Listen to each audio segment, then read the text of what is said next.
Hi, this is Shondeep on here again and welcome to another new video. आज मैं यहाँ पे डिस्कस करने वाले हूँ यहाँ के कि जो NISCL जो आप लोग देने वाले हैं उसमें क्या स्ट्रैटेजी होने वाले हैं और आप लोग कैसे इस एग्जाम को क्रैक कर सकते हैं, इसके बारे में यहाँ पे मैं थोड़ा सा चर्चा करूंगा, थोड़ा सा डिस्कस करूंगा।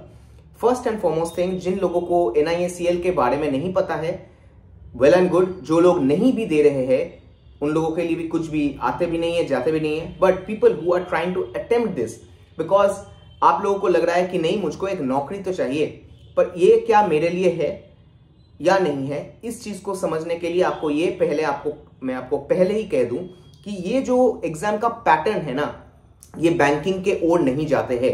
क्योंकि यहाँ पे जो शायद इंश्योरेंस कंपनी का है, न्यू इंडिया एश्योरेंस का, पर जो एग्जाम पैटर्न मैंने देखा वो SSC के जो क्वेश्चंस आते हैं उस पैटर्न के ऊपर जनरली यहाँ पे जो सिलेबस भी है वो SSC के साथ थोड़ा सा मिलते जुलते हैं, और इसीलिए मैं यहाँ पे थोड़ा सा डिस्कस करूंगा। तो चलिए पहले आ जाते हैं कि वो है कि प्रीलिम्स का जो एग्जाम है। तो प्रीलिम्स का एग्जाम अगर आप लोग देखे हैं तो पैटर्न ऐसा है कि आपके पास 60 मिनट रहेगा और उनमें से आपको इंग्लिश में 30 questions 30 marks, reasoning 35 questions 35 marks, numerical ability 35 questions 35 marks, मतलब 35 करके आपका 70 नंबर आपका यही रीजनिंग और न्यूमेरिकल एबिलिटी मतलब क्वांट, इन दोनों में आपका, और इंग्लिश में आपका 30। अब मैं इस चीज को यहां पे क्यों कह रहा हूं कि वाई यहां पे आपका ये SSC की तरह क्यों है। नंबर 1 ये है कि यहां पे आपका कोई सेक्शनल टाइमिंग नहीं है, कोई भी यहां पे ऐसा कोई सेक्शनल टाइमिंग नहीं है। 3 डिफरेंट सेक्शंस है, पर आप पहले अगर आप जिस सब्जेक्ट में ही आपका सबसे ज्यादा आप you are very confident about it, उसमें जाके आप उसको पहले अटेम्प्ट कर सकते हैं, then you can come back to the weaker portion.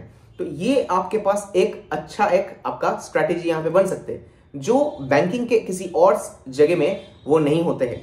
तो इसीलिए मैं इसीलिए कह रहा हूं कि जो लोग SSC का एग्जाम्स दे रहे हैं या तैयारी कर रहे हैं, you are preparing for SSC CHSL, SSC MTS, SSC CGL, जो सबसे इंपॉर्टेंट जो आपका एग्जाम है, इन सब एग्जाम के लिए अगर आप लोग तैयारी कर रहे हैं, NISCL के लिए भी आप लोग तैयारी कर सकते हैं और इसमें भी आप भागीदार हो सकते हैं।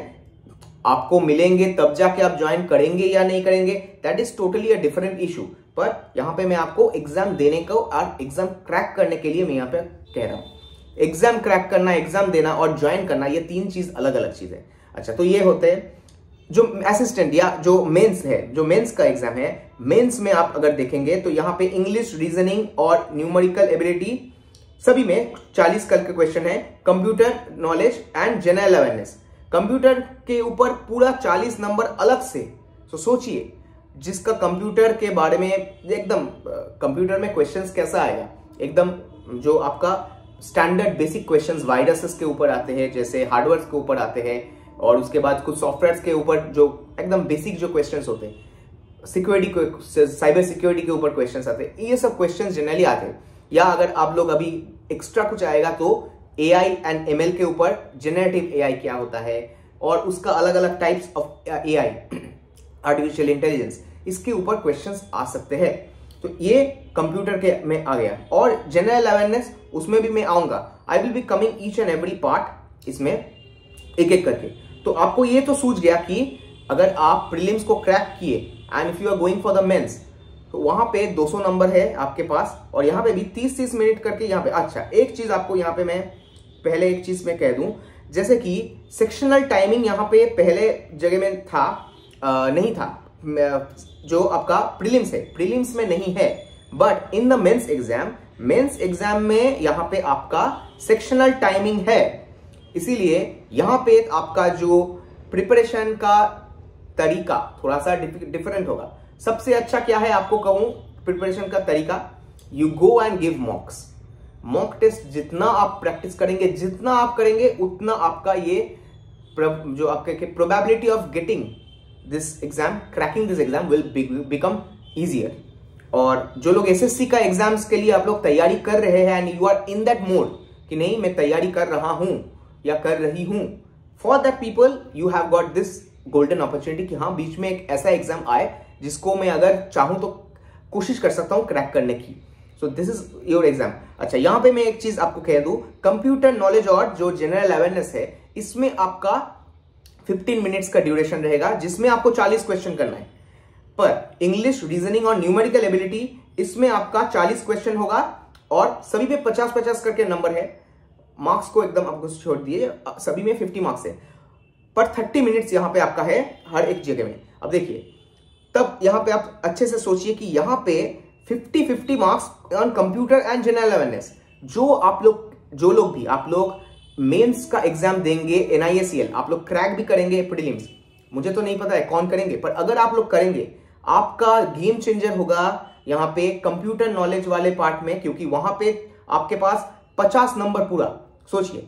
और same goes for the general awareness. General awareness में भी वो भी गेम चेंजर है, क्योंकि बाकी जो 3 है, इंग्लिश, रीजनिंग, न्यूमेरिकल एबिलिटी, ये तो जो बैंकिंग वाले हैं वो भी कर रहे हैं, जो SSC वाले हैं वो भी कर रहे हैं, तो इसमें कोई डिफरेंस नहीं आएगा। But the real difference will come in the computer knowledge. अगर कंप्यूटर के ऊपर जो कोई क्वेश्चन है उसमें अगर 1 या 0.5 जो डिफरेंस है उसमें अगर कुछ आ गया, then same goes for the general awareness. पर general awareness is not as same as the banking. Banking में जो जनरल अवेयरनेस में जो क्वेश्चंस आते हैं वैसा यहां पे नहीं आएगा। So now we will be discussing the syllabus in as detail. थोड़ा सा डिटेल में हम लोग यहाँ जाएंगे, अंदर तक नहीं जाएंगे, पर मैं थोड़ा सा आपको यहाँ पे डिस्कस करूंगा। रीजनिंग यहाँ पे अगर आप लोग इसको डाउनलोड कर सकते हैं या आप गूगल में अगर कोई भी जाएंगे, यू कैन सी। देखिए जो भी यहाँ पे आ रहे हैं कि alpha numeric series, reasoning analysis, artificial language, calendars, clocks, decoding, critical path, cubes, keywords, data sufficiency, ये जो भी मैं आपको यहाँ पे कह रहा हूँ, फिगर मैट्रिक्स, जो भी है, ये जो भी मैं आपको यहाँ पे जो टॉपिक्स में यहाँ पे नाम ले रहा हूँ, all these are part of SSC exams. मैं यहाँ पे कोई एक एग्जाम को नहीं लिया कि SSC CHSL, SSC CGL, SSC exams in general. ये SSC का एक धांच है, ऐसा ही क्वेश्चंस आते हैं SSC में। इसीलिए जो लोग आप लोग SSC का तैयारी करते हैं उन लोगों के लिए this will be easier. So reasoning सोचिए, रीजनिंग में ऐसा वाला अगर क्वेश्चन है and you are in that practice, आप लोग SSC का एग्जाम्स देते हैं, then for them it will be easier. पर जो लोग बैंकिंग दे रहे हैं, you have to go totally out of this thing. मतलब जो आप बैंकिंग में जो आप लोग प्रैक्टिस करते हैं ना, बैंकिंग का जो सिलेबस होता है वहां पे पजल्स जैसा कि थोड़ा सा ज्यादा वहां पे वेटेज दिया जाता है। जो आपका नंबर सीरीज है उसमें वेटेज ज्यादा दिया जाता है। ब्लड रिलेशंस उसमें ज्यादा वेटेज दिया जाता है। इनपुट आउटपुट उसमें अलग सा पूरा एकदम क्वेश्चन आ जाएगा, उसमें से ही 5 नंबर आ जाएगा। नो, ओवर हियर यहाँ पे वैसा नहीं है। जैसे कि रेलवेज का एग्जाम होता है वैसा वाला भी यहाँ पे आ सकता है। तो आप सब समझ रहे हैं कि रीजनिंग का कैसा सिलेबस है। So I will not go into the total details, क्योंकि यहाँ पे बहुत सारे सिलेबस है, टॉपिक्स है यहाँ पे। अच्छा, मैं नेक्स्ट आऊंगा, वो है कि इंग्लिश लैंग्वेज। इंग्लिश लैंग्वेज में भी सेम चीज ही है। Antonyms, synonyms, idioms and phrases, prepositions, tenses, spotting the error, closure test. Spotting the error या ये जो है आपका मिस स्पेलिंग्स, जो स्पेलिंग जो है, ये जो चीजें है ये जनरली बैंकिंग के एग्जाम्स में नहीं आते, ये SSC के एग्जाम्स में ही जनरली आते हैं। And if you are practising this kind of questions every day, तो आपके लिए ये बाएं हाथ का खेल होगा। सो यहाँ पे भी आपका भूल करने की गुंजाइश नहीं है। यहाँ पे मैं आपको एक चीज कह दूं कि यहाँ पे आपका जो स्ट्रैटेजी होना चाहिए, high accuracy and high speed. यहाँ पे एक्यूरेसी सबसे ज्यादा इंपॉर्टेंट है और यहाँ पे आपका स्पीड भी बहुत इंपॉर्टेंट है, क्योंकि क्वेश्चंस का जो आपको क्या कहे, इसका जो क्वेश्चन का जो आपका पैटर्न एक होता है। तो पैटर्न एक होता है आपका सिलेबस को देख के आपको ये समझ में आ रहा है कि यहाँ पे जो क्वेश्चंस आपके आने वाले हैं वो इजी आने वाले हैं, पर स्कोरिंग होने वाले, मतलब कि हाई स्कोरिंग होगा। अब हाँ, कैसे क्वेश्चंस देंगे, अगर क्वेश्चंस का डिफिकल्टी थोड़ा सा ज्यादा होगा then that will be different, पर फिर भी आपको समझ में आ रहा है कि इसमें क्या आ सकता है और कैसा क्वेश्चंस आपका यू कैन प्रेडिक्ट। अच्छा, नेक्स्ट हम लोग आ जाते हैं कि जनरल अवेयरनेस, क्योंकि ये जो जगह है। अच्छा, जनरल अवेयरनेस को मैं थोड़ा बाद में कहूंगा, क्योंकि न्यूमेरिकल एबिलिटी में आ जाते हैं। यहाँ पे आपको समझ में आएगा LCM and HCF, ratios, factoring, age, profit and loss, missing numbers मतलब वही जो नंबर सीरीज आते हैं, एक बीच में वाले एक क्वेश्चन मार्क दे दिए, 2, 4, 6 क्वेश्चन मार्क 10 ऐसा। I am just giving an example. Mensuration, volume, time, distance, fraction, series completion, ये जो भी है these are questions that come from SSC के धांच पे आते हैं। फिर से मैं आपको वही कह रहा हूं। अब मैं आपको कहूंगा कि जनरल अवेयरनेस में यहाँ पे क्या है, देखिए ये जो सिलेबस है ना, इसको थोड़ा अगर आप देखेंगे, हिस्ट्री एंड कल्चर, तो हिस्ट्री, इकोनॉमिक सीन मतलब इकोनॉमी, इंडियन इकोनॉमी थोड़ा सा, ठीक है, इंडियन पॉलिटी के ऊपर आएगा, general policy and scientific research मतलब बायोलॉजी, फिजिक्स, केमिस्ट्री, वैसे जो क्वेश्चन आते हैं एसएससी वाले, पूरा एसएससी वाले क्वेश्चन ही, करंट अफेयर्स मतलब पूरा एवरीथिंग। सो अब यहाँ पे तो कुछ भी आ सकता है, हाँ, यहाँ पे वैसा सिर्फ फिनेंशियल जो अवेयरनेस है उसमें सिर्फ आएगा ऐसा नहीं है। अगर कोई इस बार कोई ओलंपिक्स हुआ है तो ओलंपिक्स के ऊपर भी क्वेश्चंस आ सकते हैं, कोई भी साइंस एंड टेक्नोलॉजी के ऊपर आ सकते हैं, गगनयान के ऊपर आ सकते हैं, चंद्रयान के ऊपर आ सकते हैं, इसरो के अगर कोई भी प्रोजेक्ट हो उसके ऊपर आ सकते हैं, एनीथिंग। सो वास्ट टॉपिक है ये, तो आप भी समझ सकते हैं, ये थोड़ा सा पूरा डिफरेंट है। और करंट जीके मतलब जो स्टैटिक अवेयरनेस हम कहते हैं कि स्टैटिक अवेयरनेस में जो भी आते हैं, तो ये एक वास्ट सिलेबस है, यहाँ पे क्रैक करना it's really tough, I know that.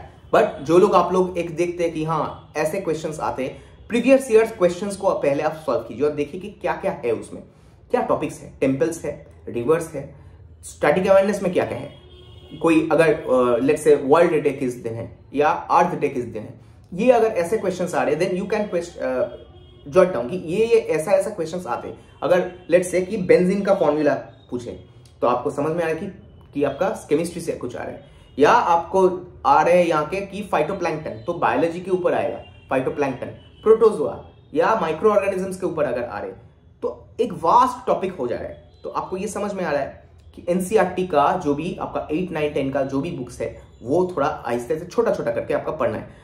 पर मैं आपको यहाँ पे एक चीज कहूंगा, जो लोग आप लोग बैंकिंग के ऊपर थोड़ा सा ज्यादा आप लोग है, you are going to give exams for RBI, LIC, ये सब एग्जाम्स जो है, उन लोगों के लिए आप लोग ये कहूंगा this is just a exam, आप लोग यहाँ पे बैठिए और एग्जाम को दीजिए।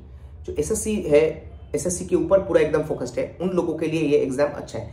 मैं आप लोगों को एग्जाम्स देने के लिए इसीलिए कहता हूं क्योंकि आपका यहाँ पे जब एग्जाम पे बैठेंगे ना, आप उसको एग्जाम को अच्छे से देंगे, एग्जाम को देने के बाद आपके अंदर भी एक भरोसा आएगा कि नहीं ये तो मैं भी कर सकता हूं, ठीक है, इस बार शायद अच्छे से मेरा प्रिपरेशन नहीं था पर एक कॉन्फिडेंस अंदर से आता है।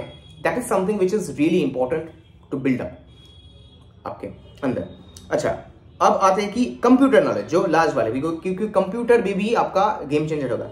देखिए क्या क्या आएगा, मैं आपको कहूं, computability, algorithms, computational complexity, computer design, programming language design, programming methodology, data structures, information retrieval, parallel and distributing computing, cyber security, computer networks. देखिए मैं जो सोचा था कि सिर्फ साइबर सिक्योरिटी के ऊपर मैं आपको कहा, या जो वायरसेस के ऊपर कहा कि हार्डवेयर, वो सब नहीं, अभी थोड़ा सा डिफरेंट हो गया है। जैसे कि एल्गोरिथम्स मतलब आपका नोड्स के ऊपर आ सकता है, मैं I am just taking some names, nodes, stacks, ऐसे आ सकते हैं क्वेश्चंस। अच्छा, मैं एमएल कहा कि एआई एमएल यहाँ पर नहीं है, एआई के ऊपर कुछ भी नहीं है, इसीलिए एआई को छोड़ दीजिए। एमएल मशीन लर्निंग के ऊपर भी यहाँ पे कुछ भी नहीं है। तो यहाँ पे कंप्यूटर डिजाइन मतलब कंप्यूटर कॉम्प्लेक्सिटी, ये आप समझ रहे हैं कि ये कहाँ से आ रहा है, कंप्यूटर डिजाइन, कंप्यूटर कॉम्प्लेक्सिटी, ये जो भी है इसको एक बार आप मानिएगा, क्योंकि I am not a computer engineer too, इसके ऊपर क्या क्वेश्चंस आ सकते हैं आप उसको देखिए और उसी को प्रैक्टिस कीजिए, प्रैक्टिस करके जाइए, और उसमें से अगर आया देन इट्स ओके, नहीं आया it's okay. That is how you can actually prepare. देखिए ज्यादा चिंता नहीं करना है यहाँ पे, हुआ अच्छा है, नहीं हुआ ठीक है। बहुत सारे और भी एग्जाम है, this is one of the exams that you will be giving.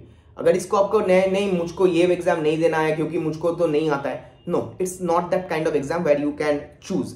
ये एक ऐसा एग्जाम है कि हाँ ठीक है, बीच में ऐसा है जैसे कि चैंपियंस ट्रॉफी खेलना है क्योंकि वो एक टूर्नामेंट है, क्योंकि उसके बाद आईपीएल है, वो वाला शायद मेन टूर्नामेंट है। मैं आपको एक एग्जाम्पल दे रहा हूं, ये भी वैसा ही है कि जो ये चैंपियंस ट्रॉफी की तरह है, एसएससी सीजीएल जो है वो वर्ल्ड कप है, ठीक है। तो ऐसे आपको प्रिपरेशन करना है। अच्छा, और मैं यहां पे कुछ कहूंगा, I think I have discussed everything over here. आप लोगों का अगर कोई भी क्वेश्चन रहेगा then please do comment over here. किसी टॉपिक के ऊपर अगर वीडियो बनाना है यहाँ पे then always do comment over here कि हाँ इस टॉपिक के ऊपर प्लीज एक वीडियो बना दीजिए। That's all about the video, see you in the next video, till then bye bye.